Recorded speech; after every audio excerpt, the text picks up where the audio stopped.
ლოლო, რას აკეთებ? ეს ციციბურა შამპურზე უნდა გავაკეთო. ანუ გავაკეთო ციციბურას ქაბაბი. ციციბურა კარტოფილთან ერთად შევკმაზავ და ნახოთ რა გამოვა. ჩვენი ციციბურას ქაბაბიც უკვე მზად არის და ეხლა ჩვენ გავსინჯეთ როგორი გამოგვივიდა. ციციბურას ქაბაბი. ოპა, ციცამის. ეხლა ჩვენ გავსინჯავთ როგორია.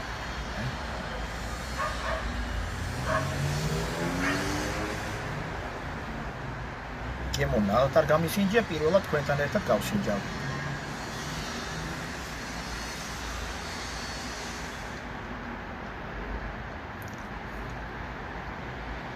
სამარხო, ციციბურას ქაბაბი, ძალიან გემრიელია. ციციბურა, კარტოფილი შექმაზული, დამატებული კიდე შემწვარი ნაკვეჭ ხალხზე.